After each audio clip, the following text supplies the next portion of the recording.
Hello and a very warm welcome to you. This is Africa News and here are our headlines this Friday. Somalia's presidential palace attacked as car bombs break through the heavily fortified compound. The Al-Qaeda-linked Al-Shabaab militants claim responsibility. A party with a price tag that has the eyes of the nation out on stilts. Zimbabwe's Robert Mugabe turns 90 and plans a lavish celebration. And finally, we visit villages in Guinea that could be washed away within 5 years unless something is done to stop rising water levels. Well, we're going to start in Somalia, where penetrating what is perhaps the most protected area in the country, Somalia's Al-Qaeda-linked Al-Shabaab rebels crashed through the wall of the presidential compound on Friday with 2 car bombs. The president was unharmed and spoke after the attack, claiming it was carried out by a group that was all but extinct. The Al-Shabaab were ousted from the capital in 2011, but their attacks appear to once again be on the increase. The aftermath of a deadly car bombing attack on the presidential palace. Somalia's President Hassan Sheikh Mohammed was unharmed, but at least 2 government officials were among the dead from the suicide mission.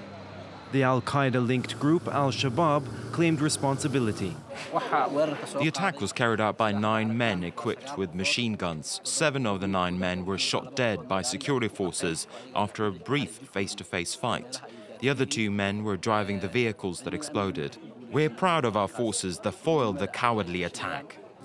Security forces said the assailants included young men and teenagers. The president claimed the group is marginal and no longer active, but the attack came just a week after militants carried out another suicide car bombing at the gates of Mogadishu's heavily fortified international airport. Al-Shabaab has been waging war in Somalia for years. The extremists once controlled most of southern and central Somalia, but withdrew from the capital 2 years ago. African Union troops, including contingents from Uganda and Kenya, have since recaptured bases from the rebels in an effort to prop up Somalia's fledgling and vulnerable government forces.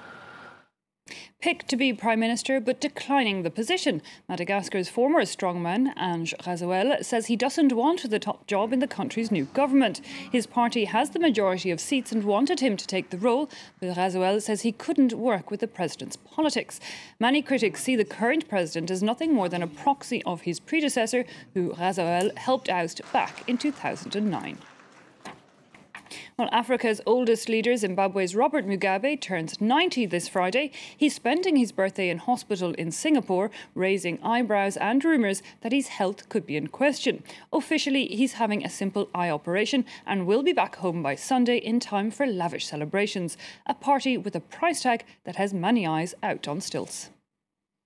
The stadium birthday celebration for Robert Mugabe will reportedly cost $1 million. In the streets of the capital, Harare residents were not impressed. It's meaningless. It's a meaningless expenditure. It does not mean anything to the people. The majority is suffering, but they are enjoying. It's said that someone is at 90, but he's still ruling the country.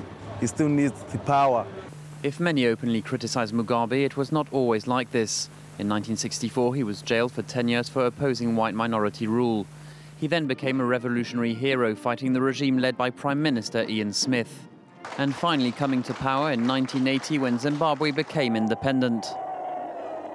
He appeals to the liberation era. He's also appeals to people who feel empowered or who feel that he has done a lot in terms of the land redistribution post-2000, and also that, he's challenging the Western model. But by the mid-1990s, he became increasingly autocratic. He allowed the seizure of more than half the white-owned farms. Zimbabwe had the highest inflation in the world. And Mugabe is regularly accused of rigging elections. There will never be a regime change here. There will always be the people of Zimbabwe in control. Last year, he won another 5-year mandate. In an interview this week, Mugabe simply said that talk of succession was unnecessary.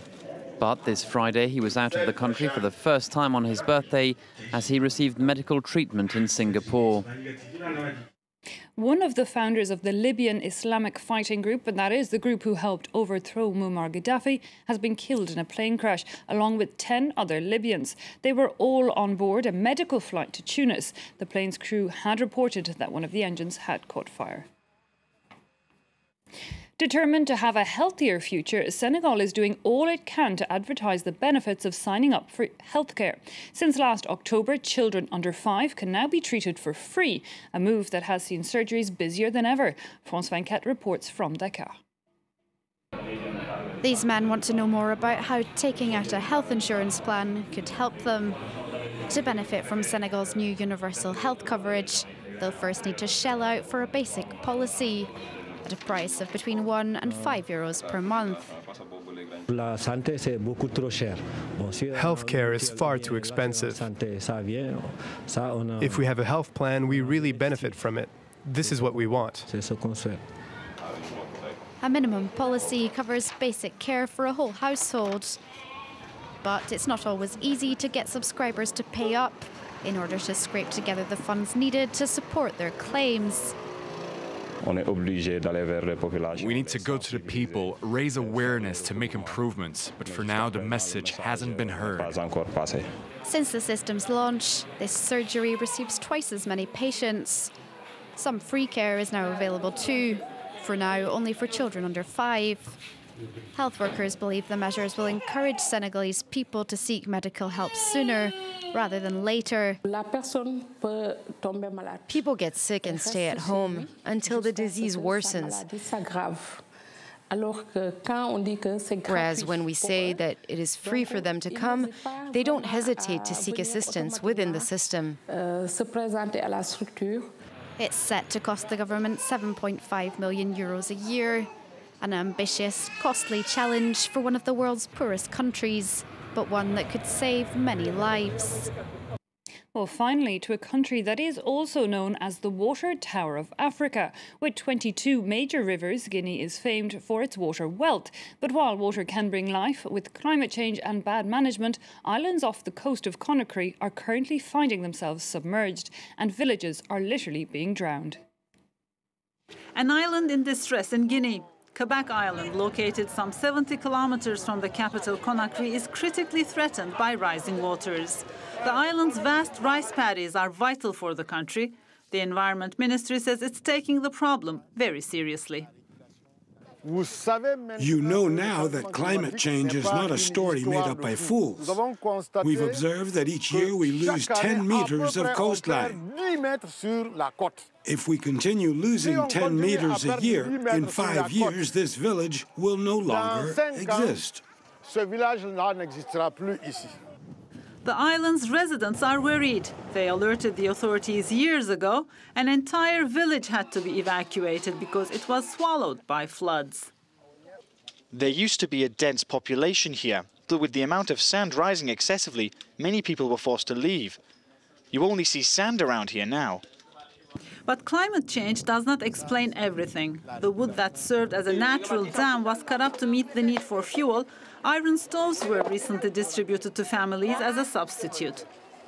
They didn't give us enough stoves. We are 5 women here, and we received only 1 stove, so only one of us can use it. That's not enough. We need 2 stoves per person, in fact. One for cooking rice, another for preparing the sauce. Another factor contributing to coastal erosion is the destruction of the mangrove. The residents cut it up to pick wild oysters. Now dikes block access to the mangrove. They also allow for oyster farming without damaging the environment. But these initiatives are not enough.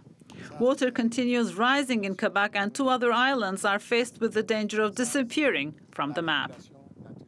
Well, that's it from me and Africa News for tonight. Claire Murphy is back after the break, so don't go anywhere.